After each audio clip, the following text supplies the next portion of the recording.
நண்பர்களே வணக்கம். உபயோகமா ஏதாச்சும் பண்ணுவோம். அதுல இன்னைக்கு நாலு காலையில எந்திரிச்சதும் பல்ல தேய்ச்சிட்டு ஒரு கிளாஸ் டீயை குடிச்சிட்டு இன்னைக்கு நடைப்பயணத்துக்கு என் தங்கச்சியும் கூட கம்பெனிக்கு வரேன்னு சொல்லியிருந்தா. அதனால அவளை கூட்டிட்டு ஒரு 3 கிலோமீட்டர் நடைப்பயணத்தை முடிச்சிட்டு டீ கடையை பார்த்தது வடவேணுன்னு சொல்லிட்டு ராவடி பண்ணிட்டு இருந்தா. ஃபர்ஸ்ட் நான் நோ சொல்லிட்டேன். அதுக்கப்புறமா என்னை பார்த்து ஒரு கேள்வி கேட்டா, வடையை கூட வாங்கி தர மாட்டேங்கிற நீலாம் ஒரு அண்ணனான்ட்டு.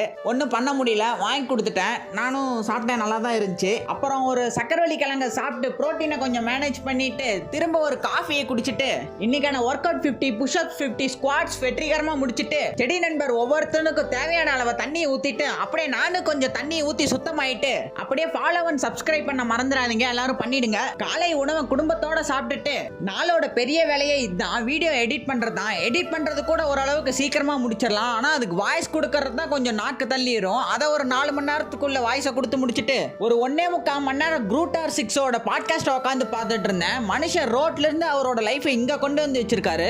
யாரெல்லாம் அவங்களோட லைஃப்ல ரொம்ப லோவா ஃபீல் பண்றீங்களோ இந்த பாட்காஸ்ட்டை பாருங்க, கொஞ்சம் நல்ல எனர்ஜியா இருக்கும். பாட்காஸ்ட்டை பார்த்து முடிச்சது வீட்டுல மின்சார கட்டு 1.5 மணி நேரத்துக்கு ஒண்ணுமே பண்ண முடியல. மின்சாரம் வந்ததுக்கு அப்புறம் கொஞ்ச நேரம் என்னோட ஓவிய திறமையை காட்டிட்டு இதோட என் நாளை முடிச்சுக்கிறேன். நாளைக்கு பார்க்கலாம்.